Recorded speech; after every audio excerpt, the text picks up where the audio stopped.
Halo saudara-saudara, jumpa lagi dengan komentator gadungan di sini. Dengan komentator yang gadungan. Seperti biasa, kalau kita sudah berjumpa, kita akan membicarakan berbagai hal. Berbagai topik yang menarik untuk diperbincangkan. Dan hari ini kita akan membahas soal naturalisasi pemain Timnas U20. Jadi ada dua pemain dari Belanda yang baru datang ke Indonesia. Siapa tuh namanya, Justin Hapner sama Ivar Jenner. Nah, itu mereka masih muda saudara-saudara, masih 18 tahun atau 19 tahun gitu. Nah, rencananya mereka akan dinaturalisasi untuk Piala Dunia U20 tahun depan. Dan itu bukan hanya 2 orang, itu masih ada total 7 orang. Nah, itu akan kita bahas di edisi kali ini. Nah, saudara-saudara, naturalisasi itu adalah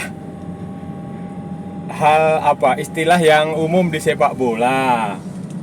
Naturalisasi itu secara harafiah itu berarti memasukkan air ke dalam tanah, bukan menyalurkan lewat gorong-gorong.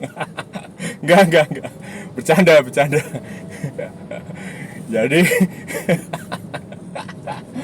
Jadi naturalisasi itu jadi istilahnya adalah kembali ke asal.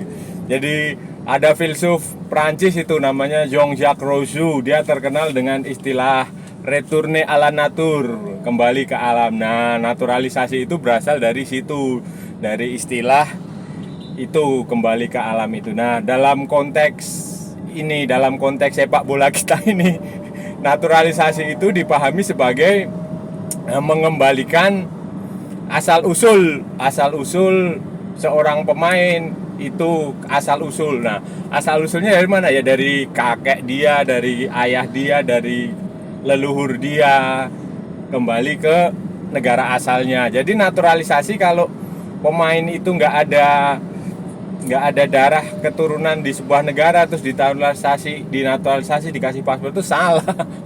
Ya, yang benar itu ya naturalisasi yang benar dalam pengertian sebenarnya ya seperti itu, mengembalikan ke asal dia, nenek moyang dia dari mana gitu loh. Dari Indonesia ya dia dikembalikan ke kayak gitulah. Tapi karena sudah terlanjur salah kaprah ya naturalisasi, dianggap aja semua yang berpaspor itu dikasih paspor gitu aja. Tapi kan kemudian FIFA membentuk ada syarat-syarat untuk orang-orang bisa dinaturalisasi itu, tidak segampang yang dibayangkan gitu. Nah, dalam FIFA itu selain keturunan itu, keturunan pun itu harus bisa dibuktikan saudara-saudara. Jadi misalnya kakeknya lahir di mana, itu harus ada surat aktanya, akta lahir kakeknya itu, neneknya atau ibunya atau bapaknya atau siapa, atau orang itu dia lahir, misalnya bapak ibumu dari Uganda terus kamu lahir di Indonesia, lah kamu bisa dianggap sebagai orang Indonesia, bisa dianggap sebagai orang Uganda, terserah. Nah, begitu naturalisasi. Terus ada lagi yang naturalisasi yang tanpa proses, tanpa darah itu ya, dia ada syaratnya, minimal Anda harus tinggal 5 tahun di sebuah negara. Nah, misalnya siapa ya? Ya kayak itulah, banyak pemain naturalisasi Indonesia itu, kayak Beto Gonçalves, kayak Christian Gonzalez, kayak siapa lagi? Banyak lah itu, Igbo Nevo gitu. Itu Greg Nwokolo lah, itu dia 5 tahun, syaratnya 5 tahun seperti itu. Nah, naturalisasi ini adalah naturalisasi pemain sepak bola itu hal yang sensitif di seluruh dunia saudara-saudara, bukan hanya di Indonesia, di negara-negara yang maju pun yang punya itu juga sensitif saudara, karena itu berkaitan dengan dua hal. Pertama nasionalisme, kedua adalah apa yang disebut sebagai chauvinis chauvinisme. Jadi mengagungkan keunggulan suatu bangsa, suatu ras. Nah, kayak di Jerman itu dia terlalu mengagungkan ras dia. Terus nasionalisme itu di banyak negara seperti itu. Tetapi naturalisme itu sudah umum di sepak bola. Sekarang ini sudah umum. Semua negara bukan semua ya, hampir semua negara menggunakan pemain naturalisasi, entah yang dia udah lama tinggal di situ maupun yang keturunan. Bahkan kalau saudara-saudara ingat, Korea Utara negara yang sangat tertutup seperti itu pun dia pakai pemain naturalisasi. Saudara jangan lupa, kalau saudara ingat Jong Tae-se. Nah, itu yang pemain yang waktu di Piala Dunia 2010 menangis itu waktu lagu kebangsaan. Dia itu orang lahir dan besar di Jepang, dari orang tua dari Korea. Nah, terus dia memilih dinaturalisasi Korea Utara. Nah, hampir semua negara, Jerman, Prancis, apalagi Prancis, Itali, terus mana lagi, Argentina, Brasil kayaknya, Brasil ada dari Portugal. Terus macam-macam banyak di semua negara. Korea Selatan yang belum, saudara, karena stoknya masih banyak kayaknya, tapi nanti pada akhirnya juga akan di Indonesia, di Asia Tenggara kayak di Thailand itu tadinya alergi anti naturalisasi juga pakai pemain naturalisasi. Malaysia juga pakai pemain naturalisasi, banyak lah. Jadi naturalisasi itu sudah menjadi bahasa yang umum lah di seluruh dunia di sepak bola itu.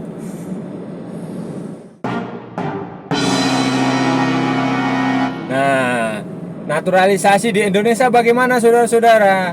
Naturalisasi di Indonesia itu sudah dimulai sejak tahun 2010 ketika Christian Eloko Gonzalez diberi paspor Garuda. Dia menikah dengan orang Indonesia, punya anak di Indonesia, tinggal lama di Indonesia. Terus apalagi? Udah bisa bahasa Indonesia, jadilah dia naturalisasi, dikasih. Itu dia yang pertama. Irfan Bahdim dan Kim Jeffrey Kurniawan itu bukan pemain naturalisasi karena dia sejak kecil punya paspor Indonesia. Sudah itu orang sering salah paham itu. Makanya ini saya luruskan. Karena dalam undang-undang Indonesia adalah setiap warga negara sebelum usia 18 tahun dia berhak punya kewarganegaraan ganda. Baru setelah 18 tahun dia menentukan pilihannya mau paspor Indonesia atau paspor bukan Indonesia. Dan Irfan Bahdim sama Kim Jeffrey Kurniawan itu prosesnya seperti itu. Nah, terus kemudian setelah Christian Gonzalez, naturalisasi itu lanjut terus, saudara-saudara. Nah, saya awalnya tadi untuk kepentingan tim nasional. Sayangnya setelah lama salah kaprah, saudara-saudara. Setelah salah kaprah, jadi bukan hanya kepentingan klub yang banyak. Aduh, dan banyak pemain yang sudah dinaturalisasi. Ini pemain yang bukan punya darah Indonesia ya, saudara-saudara ya. Yang pokoknya yang dia main di Liga Indonesia lah, asal dari Brasil, asal dari Nigeria, asal dari Kamerun dinaturalisasi. Ada lagi dari Korea, macam-macam lah. Itu tujuannya untuk klub, untuk menggenapi kuota pemain asing. Dan ketika mereka dinaturalisasi, umurnya sudah kepala 3, udah lanjut. Jadi udah percuma lah dipanggil. Hanya beberapa yang sempat eksis di timnas, kayak yaitu Eloko Gonzalez, umur berapa tadi, udah 30 lebih lah itu. Terus Greg Nokolo, tapi juga sebentar. Terus siapa lagi yang dari Brasil tuh, siapa itu yang banyak itu dari Brasil itu juga Fabiano. Terus Victor Igbonevo itu juga, tapi sebentar mereka, karena ya udah umurnya sudah segitu, mau buat apa lagi, saudara? Sudah nggak kepake kan. Nah, terus kemudian ada lagi pemain-pemain sekarang di era sekarang ini, di era PSS yang sekarang ini kepengurusan, naturalisasi masih diizinkan, tetapi dengan syarat rekomendasinya dari tim nasional gitu, dari pemerintah yang sekarang ini, pemerintah menteri yang sekarang, Menpora yang sekarang. Dan itu untuk kepentingan timnas, dan syaratnya adalah dia punya garis keturunan Indonesia dari nenek moyang kita. dari dari kakeknya atau dari neneknya atau dari ibunya atau dari siapalah, pokoknya dari punya darah Indonesia. Dan itu diajukan oleh timnas atas rekomendasi pelatih tim nasional. Nah, di level senior kita punya yang baru saja diresmikan itu adalah Sandy Walsh dan Jordi Amat. Nah, terus yang masih menanti itu ada beberapa lah, itu pemain yang di Belanda itu kayak si Sven Patinama itu Sven Patinama di Norwegia ding, itu juga masih menunggu untuk dinaturalisasi proses. Kemudian yang junior ini, yang timnas U20 yang baru saja datang ini, ada Ivar Jenner sama Hapner, Justin Hapner. Ivan Jenner main di Jong Utrecht di Belanda. Di Jong Utrecht itu dulu klubnya Bagus. Bedanya kalau Bagus Kavi kan nggak main. Nah, kalau ini si Jenner ini pemain inti. Terus yang satu lagi Hapner ini di Wolverhampton Wanderers. Nah, kenapa dia dinaturalisasi? Karena apa namanya, Sintayong mencari pemain dengan postur bagus. Kalau sudah perhatikan, pemain-pemain yang pilihannya Sintayong itu kan posturnya tinggi-tinggi. Dia nyari pemain yang bagus. Kebetulan di timnas U20 itu tidak banyak pemain, dan dia cari pemain. Nah, ini dua orang ini tingginya 186 sama 180 berapa, 9 atau berapa gitu. Dan posisinya adalah di belakang. Si yang Hapner ini adalah back tengah, sementara siapa? Jenner adalah gelandang tengah.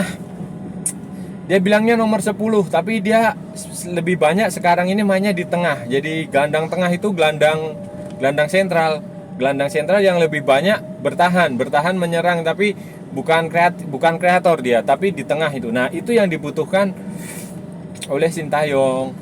Nah, dan itu kemungkinan akan ada lagi pemain, karena total Sintayong mengajukan 7 nama pemain muda untuk timnas U20 yang akan dibawa ke Piala Dunia U20. Dan tidak tanggung-tanggung, tidak main-main, saudara. Jadi waktu itu Sintayong jadi begini, waktu itu Pak Presiden Jokowi kan kunjungan ke Korea Selatan. Nah, di Korea Selatan itu kebetulan Sintayong sedang liburan di kampung halaman dia. Nah, di sanalah dia dipanggil Pak Jokowi, ngobrol lah. Sintayong bicara pembangunan sepak bola Indonesia bagaimana, bla bla bla. Sintayong mengajukan ada usul untuk itu training center, terus pemain natural, semuanya dikabulkan sama Pak Presiden. Training center akan dibikinkan di IKN Nusantara nanti yang akan dibangun, karena lahannya masih luas di sana kan. Terus ya yang dalam jarak dekat ya ini naturalisasi ini 7 pemain ini, 7 pemain, dan semuanya yang 2 ini sudah pasti, yang 5 ini sedang dalam proses. Ada yang masih dalam proses, ada yang apa ya, negosiasi, bukan negosiasi sih, pokoknya pembicaraan lah kan. Untuk naturalisasi begitu nggak gampang. Dia harus dapat izin orang tuanya, terus bener juga harus KBRI di negara setempat harus benar-benar ngecek bener nggak bahwa pemain ini punya nenek moyang dari Indonesia. Ya dibuktikan dengan akta lahir biasanya. Jangan sampai kejadian kayak Mark Klok itu terulang, karena begini saudara-saudara, Mark Klok itu sudah bilang kalau dia kakeknya apa neneknya dari Makassar. Ternyata setelah ditelusuri, Mark Klok nggak bisa menunjukkan surat bahwa kakeknya atau neneknya itu dari lahir di Indonesia, dari Makassar. Dulu kan masih Hindia Belanda lah di situ. Jangan sampai seperti itu. Akibatnya Mark Klok ya dinaturalisasi, terus masih harus nunggu 5 tahun baru bisa digunakan timnas kan, sesuai dengan regulasi yang regulasi FIFA 5 tahun bagi pemain bukan keturunan itu gitu. Nah, makanya itu hati-hati dilakukannya.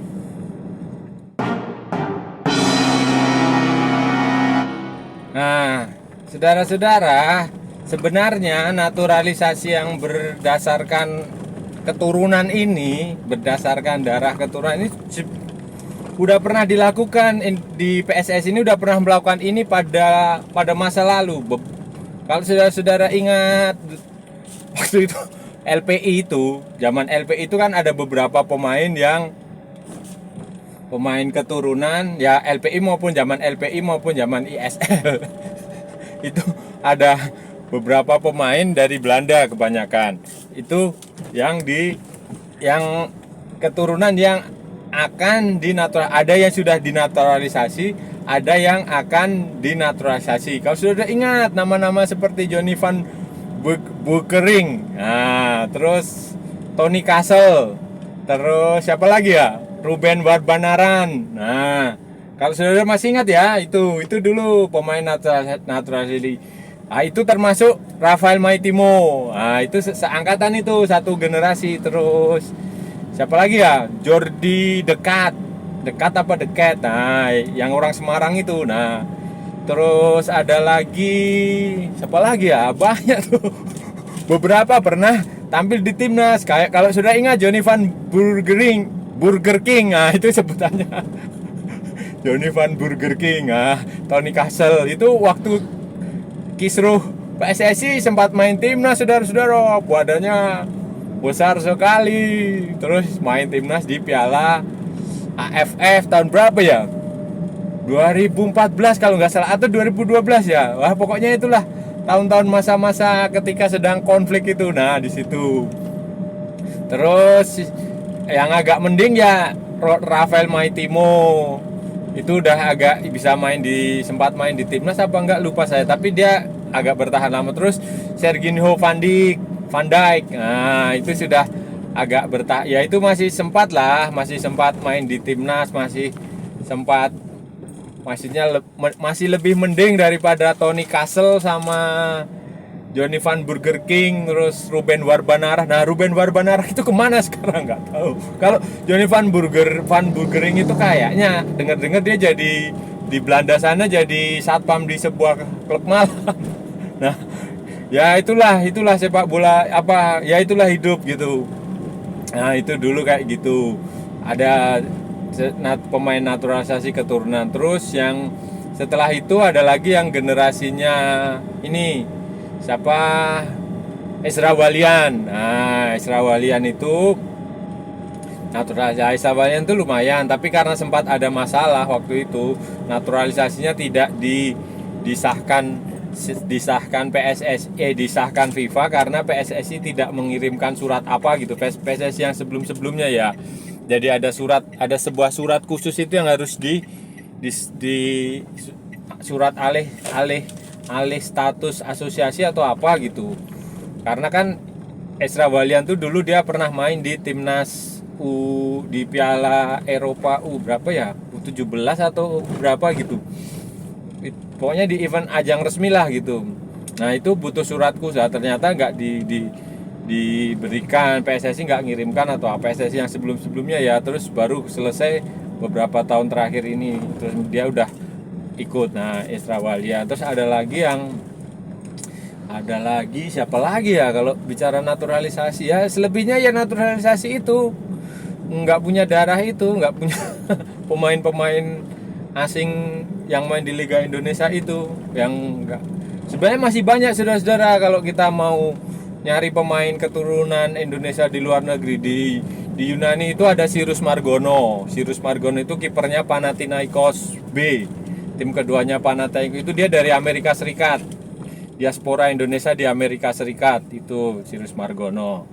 Terus ya itu yang cukup terkenal ya Raja Nainggolan itu dulu, tapi sayang kan Raja Nainggolan nggak bisa karena dia udah main di senior Belgia. Terus ada lagi yang Mulyadi, Emil Auderio Mulyadi yang di mana Sampdoria apa mana yang dulu di Juventus itu, Juventus U23, Juventus Junior. Nah, itu dia nggak mau karena masih menunggu panggilan timnas Italia katanya begitu. Dan ya kalau selama masih ada Donnarumma ya mohon maaf Pak Mulyadi, anak Bapak nggak akan kepanggil timnas lah. Selama masih ada Donnarumma ya, kecuali Donnarumma ada apa-apa lah, itu baru nanti anak Anda Emil itu bisa dipanggil. Apalagi sekarang kan Emil mainnya cuma di Sampdoria Pak. Emil bisa main di Juventus, di Milan, di Inter itu, ya saya rasa akan dipanggil lah. Tapi kalau cuma di Sampdoria, ya mohon maaf. Soalnya itu bapaknya kan bilang gitu, wah ngapain dia masih mau main di timnas Italia dipanggil ya. Sampai hari ini dia ngomong gitu udah berapa tahun lalu, tapi akhir ini nggak terima. Tapi ya itulah pilihan masing-masing orang, itu kan beda-beda ya, dihormati aja lah, tetap respect apapun pilihannya. Sementara Indonesia ya fokus aja nyari pemain-pemain naturalisasi, pemain-pemain keturunan sendiri. Banyak kok di Indonesia ini pemain yang apa ya, mau timnas, mau main di inti. Cuma masalahnya kan begini saudara, Indonesia ini nggak mengenal apa istilahnya duit kewarganegaraan gitu loh. Jadi kalau sudah misalnya nih warga negara Belanda jadi warga negara Indonesia, ya otomatis status dia sebagai warga negara Belanda akan hilang gitu loh. Beda sama negara-negara kayak Spanyol, kayak Itali, kayak Inggris, itu dia tiap orang bisa punya 2 paspor. Jadi dia main di Eropa, dia misalnya dia punya paspor Jamaika, dia main di Eropa, dia statusnya pemain Inggris. Nah, kalau pemain non Uni Eropa gitu kan nanti butuh proses macam-macam administrasinya itulah. Itu yang salah satu faktor yang bikin agak susah gitu loh. Ya maksudnya tidak segampang yang dibayangkan gitu loh. Nah, itu harus menjadi pertimbangan. Banyak yang pemain-pemain keturunan itu mempertimbangkan faktor itu, saudara-saudara. Karena kalau dia harus ngurus visa tiap tahun, visa izin kerja kan repot juga gitu loh. Nah, kemungkinan mungkin akan ada ya, karena apa sih? Tapi kan pasti itu nanti akan ada solusi di sana. Bisa jadi itu adalah semacam green card kalau di Amerika itu, atau kalau di Indonesia itu KITAS, kartu izin tinggal sementara, tapi di sana di Uni Eropa sana. Karena itu penting saudara-saudara, main di Uni Eropa, punya paspor Uni Eropa itu penting sekali. Punya paspor atau paspor asing tapi statusnya dianggap warga Uni Eropa itu penting sekali saudara, karena ya itu kan kiblat sepak bola kan di sana. Itu aja saudara-saudara masalahnya. Nah, terus bagaimana saudara-saudara? Apakah naturalisasi ini baik apa tidak? Nah, pendapat komentator gadungan, naturalisasi itu baik selama diajukan oleh tim nasional demi kepentingan tim nasional dan berkaca pada kebutuhan. Kata kuncinya di situ. Selain itu juga dia harus punya keturunan Indonesia gitu yuk. Gitu. Jadi bapaknya atau neneknya atau kakeknya atau siapanya punya darah Indonesia. Dan yang paling penting adalah umur saudara-saudara. Umur, kalau umur sudah di atas 30 buat apa? Idealnya adalah umur 20-an, di bawah 25, antara 20 sampai 25 ya, meleset-meleset 26, 27 itu masih mending, masih ada kesempatan. Jangan sampai 30 ya, kalau udah 30 ke atas buat apa saudara-saudara? Percuma. Nah, itu yang kata kuncinya penting. Kenapa ada banyak pro dan kontra? Ya biasalah, orang-orang pro kontra itu biasa. Seperti yang saya bilang tadi, kebanyakan adalah alasan nasionalisme. Sebagian lainnya alasan chauvinisme. Mereka beranggapan bahwa Indonesia ini negara luas, dari Sabang sampai Merauke, penduduknya 200 juta lebih. Masa nggak bisa nyari pemain yang bagus? Lah, kenyataannya memang nggak bisa saudara-saudara. Jadi kita jangan terlalu terlena oleh sebuah nostalgia masa lalu, romantisme masa lalu yang diwariskan dari masa lalu gitu. Seolah-olah kita ini hebat, seolah-olah nenek moyang kita itu orang pelaut, seolah-olah macam-macam bla bla bla. Tapi kenyataannya kan tidak seperti itu. Kenyataannya ya bisa seperti itu, bisa juga tidak. Karena faktanya kita nyari pemain aja susah. Ya kan, 77 tahun kita merdeka, kita pernah nggak juara Piala AFF? Kan nggak pernah. Kita pernah nggak juara Piala Asia? Nggak pernah. Kita pernah nggak lolos ke Piala Dunia? Pernah waktu zaman Hindia Belanda gitu. Artinya nggak usah terlalu kita menganggap bahwa kita hebat. Enggak, ya kita semua ini belajar bahwa ya di atas langit itu masih ada langit gitu loh. bahwa pemain naturalisasi kalau dia keturunan punya darah dari Indonesia, ya dia punya hak untuk membela tanah air orang tuanya atau kakeknya atau nenek moyangnya. Begitu saudara-saudara. Kayak di luar negeri semua juga gitu. Pemain-pemain yang dari Italia itu pemain Brazil atau pemain Argentina yang punya darah Italia, ya banyak yang main di Italia, yang punya darah Spanyol main di Spanyol, ada banyak. Jadi itu sudah bukan sebuah isu nasionalisme chauvinisme, itu sudah bukan sebuah isu yang layak diperdebatkan lagi di sepak bola, karena sepak bola ini sudah globalisasi, saudara-saudara, sudah menyatukan seluruh bumi gitu loh. Jadi latar sekat-sekat gitu udah, jadi kalau pemikiran yang terlalu sempit gitu udah sebaiknya kita buang aja kalau memang kita berharap sepak bola. Lagi pula ini kan pemain yang akan dinaturalisasi ini pemain-pemain muda, 20-an tahun, 19 tahun. Jadi masa depan dia masih panjang dan itu masih bagus untuk timnas, dan pasti pelatih timnas itu sudah mempunyai kriteria, dia udah menilai, oh iya ini begini, itu udah pasti. Makanya sekarang kan lagi training center di Eropa, di Turki. Jadi selain itu kan di Turki itu kan juga nanti di Eropa itu kan bisa nyoba beberapa pemain akan dipanggil untuk ikut seleksi begitu. Jadi ya itu bagus lah, kita lihat aja nanti hasilnya, saudara-saudara. Jadi jangan dikritik dulu sekarang, nanti kita lihat. Tapi saya rasa itu naturalisasi itu bagus lah dibanding kita memberi paspor pemain-pemain asing yang main di Liga Indonesia, begitu saudara-saudara.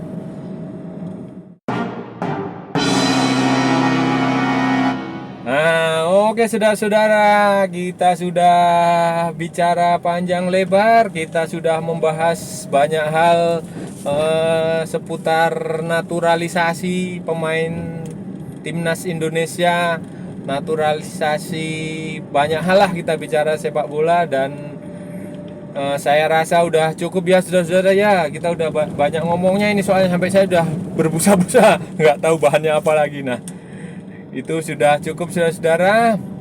Saya rasa kalau ada salah-salah ya saya mohon maaf. Kalau itu sebuah kebenaran ya memang itu benar saudara-saudara. Jangan lupa nanti kita sambung lagi di lain edisi dengan tema-tema yang lain. Jangan lupa share, like and subscribe channel Komentator Gadungan, dan ikuti pula akun media sosial Komentator Gadungan, saudara-saudara, ada di Instagram dan ada di YouTube Facebook. Oke saudara-saudara, sampai ketemu lagi di lain kesempatan. Salam olahraga dan merdeka.